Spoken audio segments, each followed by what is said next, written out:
Hello everyone, welcome back to woke aspirant. आणि woke aspirant या चॅनलवरती आपण स्टुडंटशी रिलेटेड जीही काही इम्पॉर्टंट इन्फॉर्मेशन असेल ती मी तुमच्यापर्यंत पोहोचवण्याचा प्रयत्न करत असते.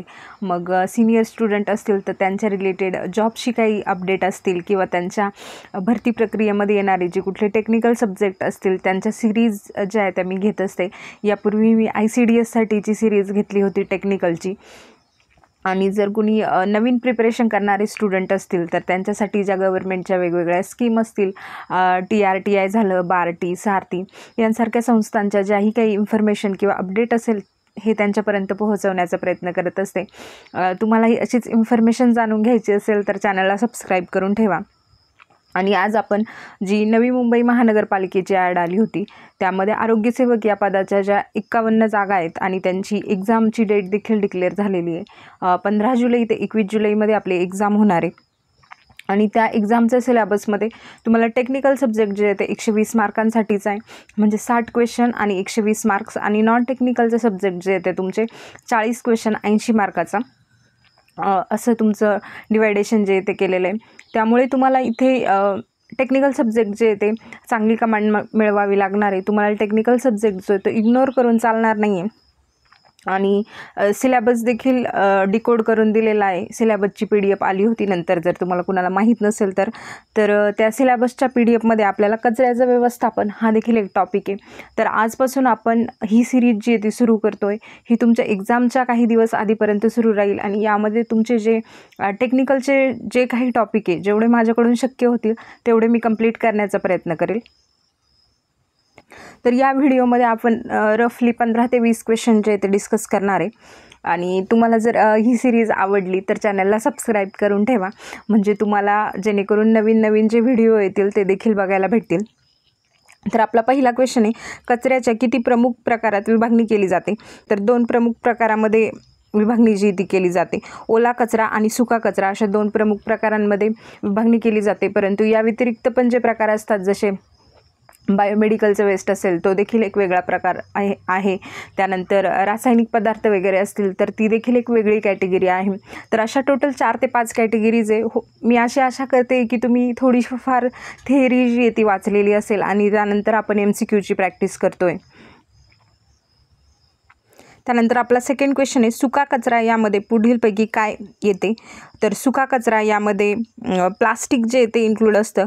भात, फळांच्या साली, डांबर हे जे काही आहे ते ओल्या कचऱ्यामध्ये इन्क्लूड असतं, म्हणजे जो बायोडिग्रेडेबल वेस्ट असतं त्यामध्ये येतो. ओला कचरा जो आहे तो बायोडिग्रेडेबल वेस्टमध्ये येतो आणि जो सुका कचरा आहे तो नॉन बायोडिग्रेडेबल वेस्टमध्ये येतो. त्यानंतर कचरा व्यवस्थापनात कंपोस्टिंग म्हणजे काय? तर कंपोस्टिंग म्हणजे जो तुमचा ओला कचरा असतो त्याचे खतात रूपांतर केले जाते. आता कचरा कोणत्या प्रकाराचा यावरून त्याचे व्यवस्थापन त्याचं कसं केलं जातं यावरती पण डिपेंड करतं. जर प्लास्टिक वगैरे असेल तर तिथे तुम्हाला रिसायकलिंगचं वगैरे ऑप्शन असतं. त्यानंतर तुम्हाला ते जमिनीत गाडण्याचं असे 4-5 प्रोसेस आहे की तुम्ही जमिनीत गाडू शकतात. त्यानंतर कंपोस्टिंग करू शकतात, त्यानंतर रिसायकलिंग करू शकतात. जर बायोमेडिकल वेस्ट असेल तर मग त्यामध्ये निर्जंतुकीकरण केलं जातं काही गोष्टींचं आणि त्यानंतर मग ते डिस्पोज केलं जातं. लँडफिल पद्धतीमध्ये काय केलं जातं? तर लँडफिल ही जी पद्धत आहे ही देखील एक कचरा डिस्पोज करण्याची एक पद्धत आहे. जसं ओला कचरा आपण मागच्या क्वेश्चनमध्ये बघितलं होतं की ओल्या कचऱ्याचं कंपोस्टिंग वगैरे केलं जातं, तसं लँडफिलमध्ये जो संसर्गजन्य काही कचरा वगैरे असेल, जसं बायोमेडिकलचे जर काही वेस्ट असतील तर मग ते जमिनीमध्ये गाडले जातात, जमिनीवरती खोलवरती गाडले जातात, ते याला लँडफिल असं म्हणतात.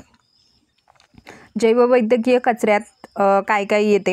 तर जैववैद्यकीय कचऱ्यात जे येते इंजेक्शनच्या सुया येतात. वैद्यकीय कचऱ्यात फक्त इंजेक्शनच्या सुया नाही तर जे काही वेगवेगळे प्लास्टिकचे काही उपकरणं असतील, ऑपरेशन वगैरे करताना यूज केले जाणारे, त्याच्यानंतर सिरीन असतील, त्यानंतर बऱ्याचशा गोष्टी आहेत त्या वैद्यकीय कचऱ्यामध्ये येतात. आणि जैववैद्यकीय कचरा हा मॅनेज करण्यासाठी एक ॲक्ट देखील आहे, तो बायोमेडिकल वेस्ट मॅनेजमेंट ॲक्ट आहे 2016चा. त्याच्या अंतर्गत सांगितलं जातं हॉस्पिटल्सला वगैरे की तुम्ही कचरा तुमचा कसा डिस्पोज करायचा आहे. आणि तो कचरा डिस्पोज केल्यानंतर त्यांना एक नोंदवही देखील ठेवावी लागते, ज्याचा त्यांना नंतर रिपोर्ट करावा लागतो. तर वेस्ट मॅनेजमेंट ॲक्ट जो येतो 2016चा, त्या अंतर्गत EPR म्हणजे काय, तर एक्सटेंडेड प्रोड्युसर रिस्पॉन्सिबिलिटी हा याचा फुल फॉर्म आहे. सध्या एवढंच लक्षात ठेवायचं आहे तुम्हाला.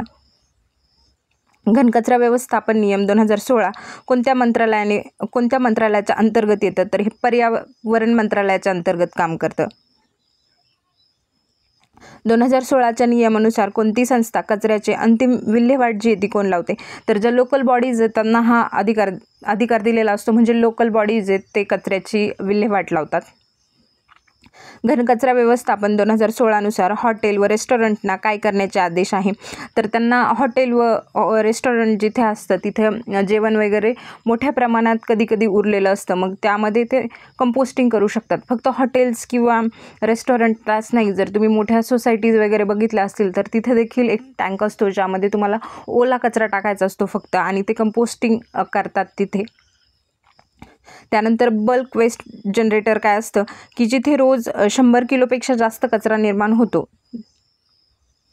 त्याला बल्क वेस्ट जनरेटर असं म्हणतात. मग ह्या मोठ्या सोसायटीज असू शकते किंवा मोठे कारखाने वगैरे असतात आणि तिथे 100 किलोपेक्षा जास्त कचरा निर्माण होतो, त्याला बल्क वेस्ट जनरेटर असं म्हणतात. 2016च्या नियमांमध्ये स्थानिक स्वराज्य संस्थेवर खालीलपैकी कोणती जबाबदारी नाही,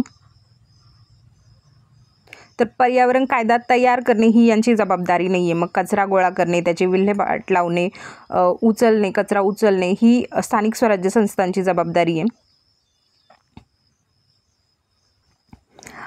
वेस्ट मॅनेजमेंट ॲक्ट कधी वेस्ट मॅनेजमेंट म्हणजेच वेस्ट व्यवस्थापन हा अधिनियम कधी लागू करण्यात आला, तर 2016ला हा अधिनियम लागू करण्यात आला. आणि वेस्टमध्ये मग तुमचे जे इलेक्ट्रॉनिक्सची रिलेटेड कुठलेही पार्ट असतील, की तुमच्या संगणकाचे एखादे पार्ट खराब झाला आहे, वायर वगैरे किंवा दुसरेही कुठले इलेक्ट्रॉनिक्सची रिलेटेड मोबाईल फोन खराब झाले, तर ते सगळं इलेक्ट्रॉनिक वेस्टमध्ये येतं. आणि हा कायदा जो येतो 2016ला आला आहे. एन्व्हायरमेंटशी रिलेटेड बरेचसे इम्पॉर्टंट कायदे जे ते 2016ला आले, जसं वेस्ट असेल किंवा प्लास्टिक मॅनेजमेंट ॲक्ट असेल किंवा बरेचसे 1-2 ॲक्ट आहे आणखी, ते देखील 2016ला आले. तर हा ॲक्ट जो आहे वेस्ट मॅनेजमेंट ॲक्ट हा थोडासा नीट करा तुम्ही. त्यानंतर प्लास्टिक मॅनेजमेंट असेल तो देखील एक चांगला नीट बघा. त्यानंतर बायोमेडिकल वेस्ट असेल 2016चा, त्यावरचे MCQ देखील बघा. तर हा ॲक्ट जो आहे तो 1 ऑक्टोबर 2016पासून लागू करण्यात आला होता आणि रिसेंटली यात 2022ला अमेंडमेंट देखील झाली आहे, तर ते देखील तुम्ही बघू शकतात. कचऱ्याचे वर्गीकरण म्हणजे सेग्रिगेशन ॲट सोर्स कोणत्या नियमांतर्गत बंधनकारक आहे, तर घनकचरा व्यवस्थापन नियम 2016 अंतर्गत सेग्रिगेशन ॲट सोर्स म्हणजे जिथे कचरा निर्माण होतो आहे तिथंच त्याचं सेग्रिगेशन करायचं. त्यामुळे तुम्ही जर बघितलं असेल की पालिकेच्या गाड्या वगैरे येतात जो कचरा घ्यायला, ते नेहमी तुम्हाला सांगतात की ओला कचरा आणि सुका कचरा वेगळा करून द्या, जर एकत्र केला तर ते घेत नाही. त्यामुळे तुमचं जिथे कचरा होतो आहे म्हणून ते सांगतात की समजा घरातून कचरा होतो आहे तुमचा, तर ओला कचरा तिथेच वेगळा करा आणि सुका कचरा देखील तिथेच वेगळा करा. भारताने स्वच्छ भारत मिशन कोणत्या वर्षी सुरू केले, तर 2014ला हे मिशन जे ते सुरू झालं आहे. स्वच्छ भारत मिशनबद्दल तुमची एक छोटीशी नोट जी आहे ती तुम्ही MCQ असेल किंवा तुमचं नोट्स फॉर्मॅटमध्ये बनवूनच ठेवा. कचऱ्याची पुनर्वापर व पुनर्निर्मिती यासाठी कोणती प्रक्रिया वापरली जाते, तर रिसायकलिंग ही प्रक्रिया वापरली जाते. झिरो वेस्ट सिटी ही संकल्पना पुढे आणणारे पहिले शहर कोणते, तर हे पहिले शहर आहे मैसूर. तर इथे आपण 20-19 क्वेश्चन जे ते आज डिस्कस केलेले आहेत. तर तुम्हाला व्हिडिओ चांगला वाटला असेल तर लाईक करा, शेअर करा, कमेंट करून मला सांगा की तुम्हाला कसं वाटलं. जर तुम्हा सगळ्यांना ही सिरीज हवी असेल तर आपण पुढे कंटिन्यू करू तुमच्या एक्झामच्या थोडे दिवस आधीपर्यंत. आणि थँक्यू.